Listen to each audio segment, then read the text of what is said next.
Baik, Assalamualaikum warahmatullahi wabarakatuh. Perkenalkan kami dari kelompok 5. Pada hari ini kami akan mempresentasikan mengenai materi RPS 13, yaitu akuntansi nilai saat ini dan akuntansi tingkat harga umum. Next. Selanjutnya, anggota kelompok kami itu yang pertama ada Alexander Gabriel Lawalata dengan NIM akhir 131, ada Siti Aisyah Putri Ayu dengan NIM akhir 168, ada Kirana Anindya Salsabila dengan NIM akhir 173, ada Skalatis Kaisan Hendrik dengan NIM akhir 185, ada Muhammad Fatu Ardana Rizky dengan NIM akhir 189, dan Jara Ashifa dengan NIM akhir 251. Next. Selanjutnya, topik akan dibahas dalam presentasi kali ini. Yang pertama itu adalah relevansi konsep laba, yang kedua konsep akuntansi tradisional tentang laba, lalu yang ketiga konsep laba dan pemeliharaan modal, lalu yang keempat konsep-konsep nilai saat ini, dan yang terakhir itu penyajian kembali. Next.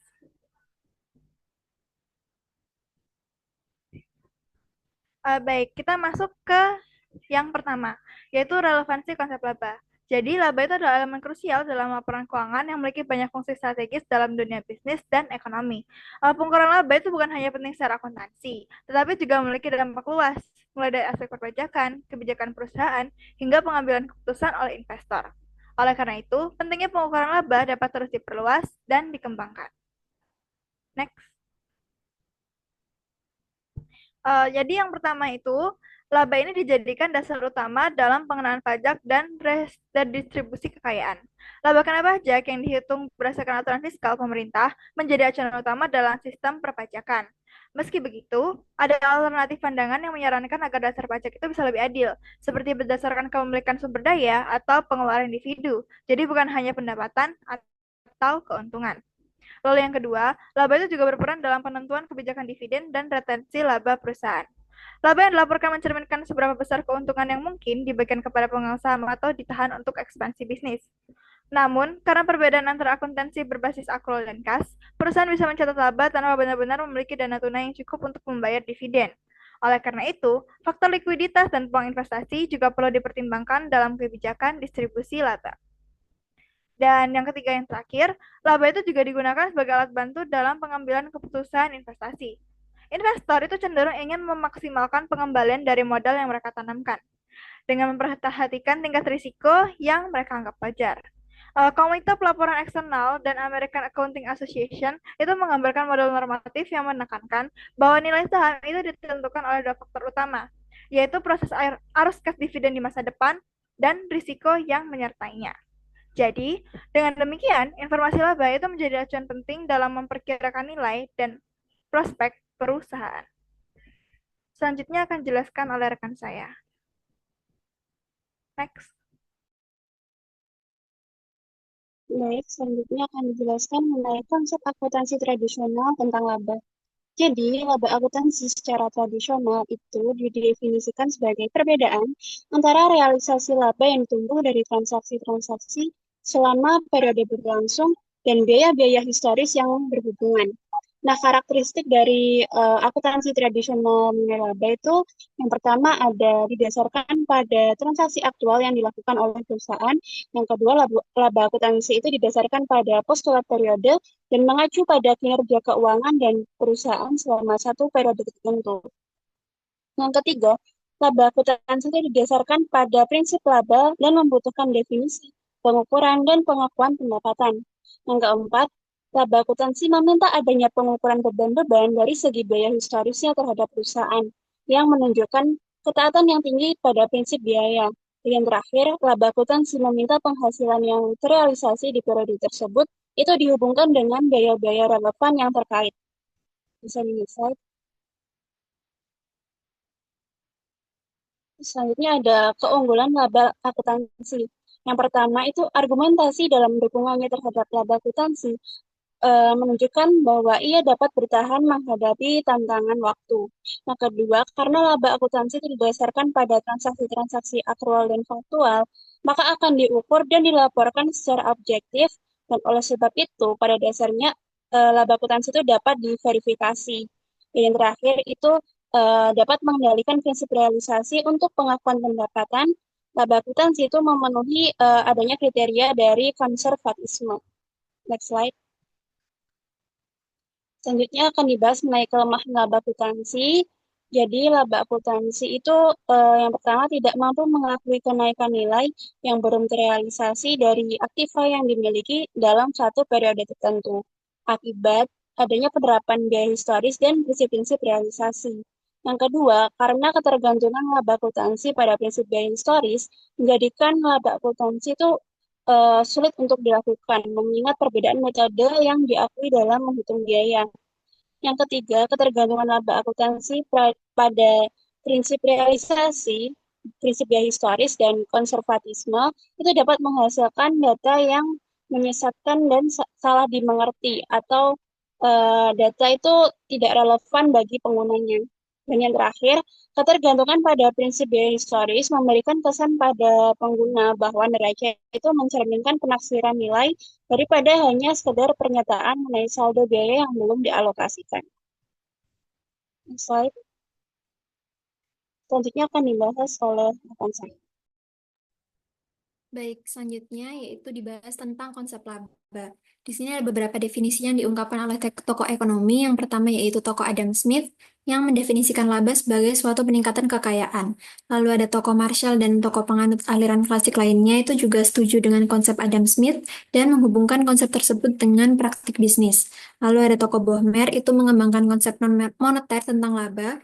Lalu ada tokoh Fisher yang mendefinisikan laba sebagai rangkaian peristiwa yaitu ada laba psikis, laba real, dan juga laba uang, di mana laba psikis itu konsumsi barang dan jasa yang dapat memenuhi kepuasan individu, lalu laba real itu kenaikan kemakmuran ekonomi yang ditunjukkan oleh kenaikan cost of living, dan ada laba uang atau money income, itu seluruh uang yang diterima dan digunakan untuk konsumsi pemenuhan biaya hidup. Uh, lalu, maaf. Lalu ada tokoh Lindal itu mendefinisikan laba sebagai bunga, yaitu apresiasi secara terus-menerus terhadap barang modal selama periode berjalan. Lalu ada yang sudah diungkapkan oleh rekan saya sebelumnya, yaitu laba akuntansi itu didefinisikan sebagai perbedaan antara pendapatan yang direalisasi dari transaksi selama satu periode dengan biaya pengeluaran.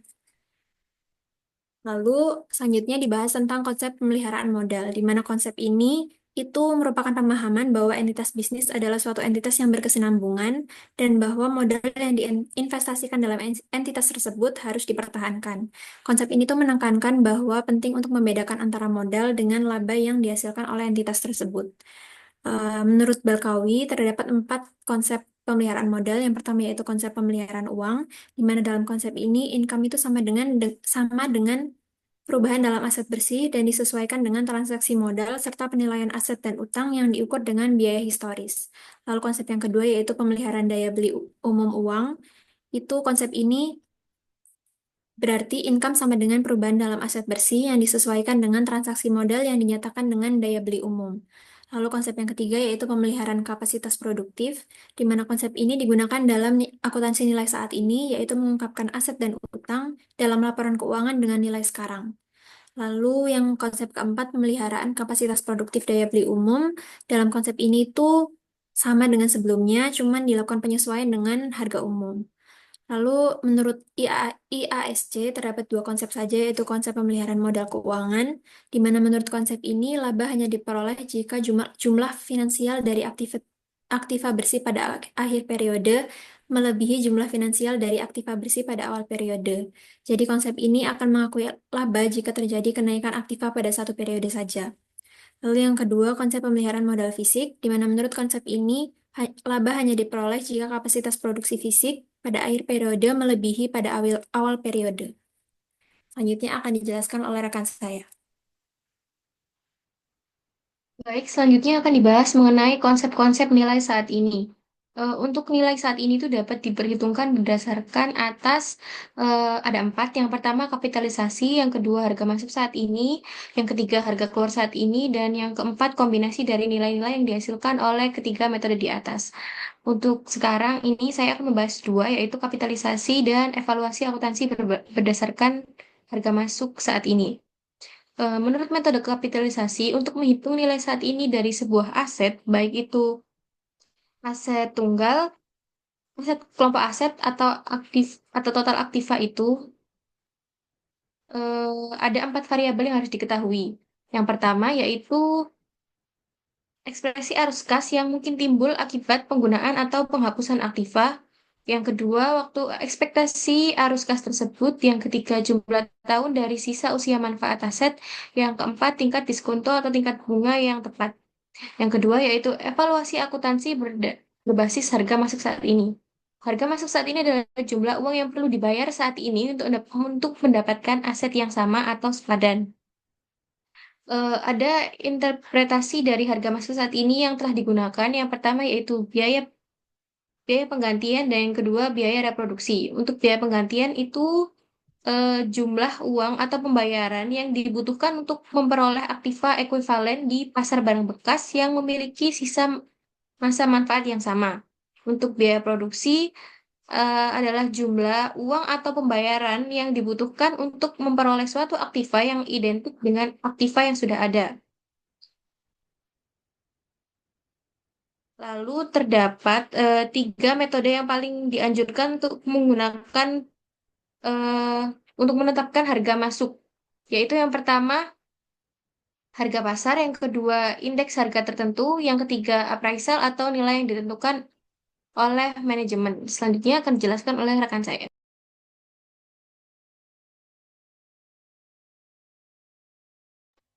Baik, untuk selanjutnya, yaitu tadi kan sudah dijelaskan sedikit ya tentang harga masuk saat ini.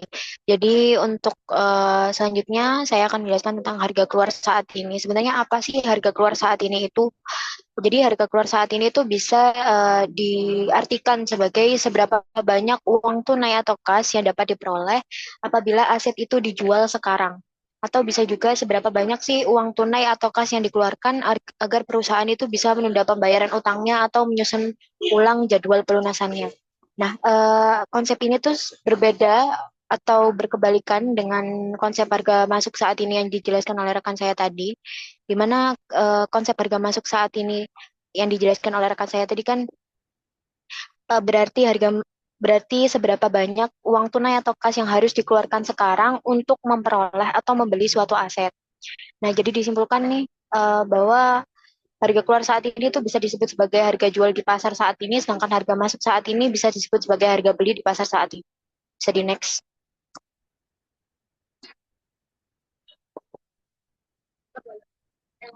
Baik, selanjutnya kita masuk ke dalam konsep kombinasi dari nilai-nilai yang dihasilkan oleh ketiga metode. Jadi ada berbagai saran yang dikelompokkan menjadi 5. Yang pertama itu ada aktiva penting versus aktiva tidak penting, di mana aktiva penting itu bisa diartikan aset yang diharapkan memiliki peran besar terhadap kelangsungan operasi perusahaan di masa depan.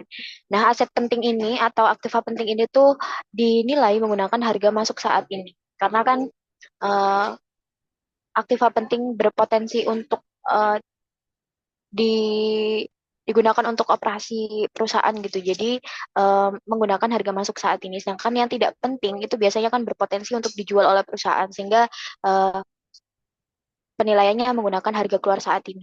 Kemudian yang kedua ada nilai bagi perusahaan. Jadi pendekatan ini itu menilai aset berdasarkan kerugian terbesar yang akan terjadi jika perusahaan itu kehilangan aset tersebut atau tidak bisa menggunakan aset tersebut untuk operasionalnya.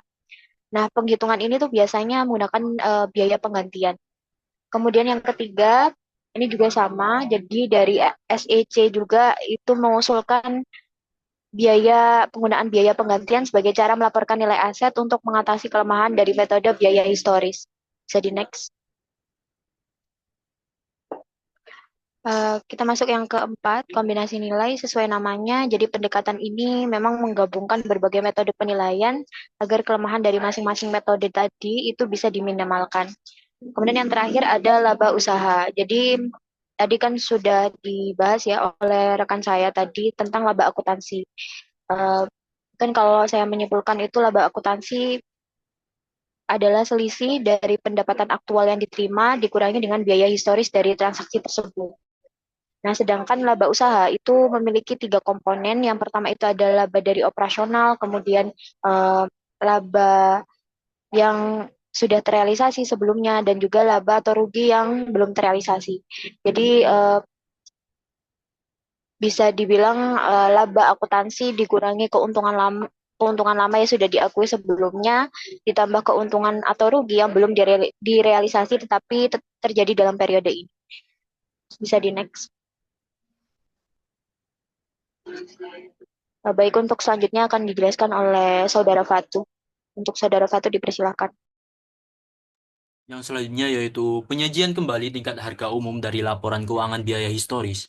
Akuntansi biaya historis memiliki asumsi bahwa satuan moneter adalah stabil atau perubahan yang terjadi pada nilai dari satuan moneter adalah tidak material. Akan tetapi, telah kita ketahui bersama bahwa tingkat daya beli secara umum dari dolar telah terus-menerus mengalami penurunan. Tingkat daya beli umum yang mengacu pada kemampuan dari satuan moneter untuk membeli barang atau jasa memiliki hubungan terbaik dengan harga dari barang-barang atau jasa yang menjadi pertukarannya.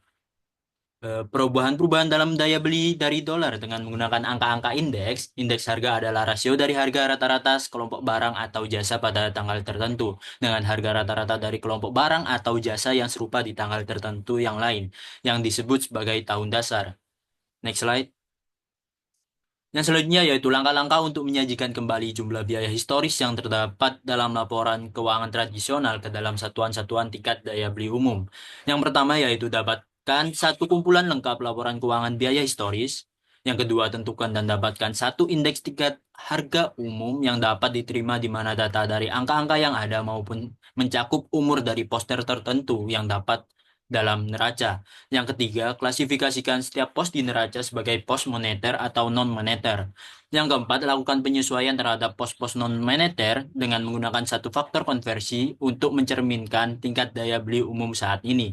Yang kelima dan yang terakhir, hitunglah keuntungan dan kerugian tingkat daya beli umum, tingkat harga umum yang muncul dari kepemilikan atas pos-pos moneter. Next slide.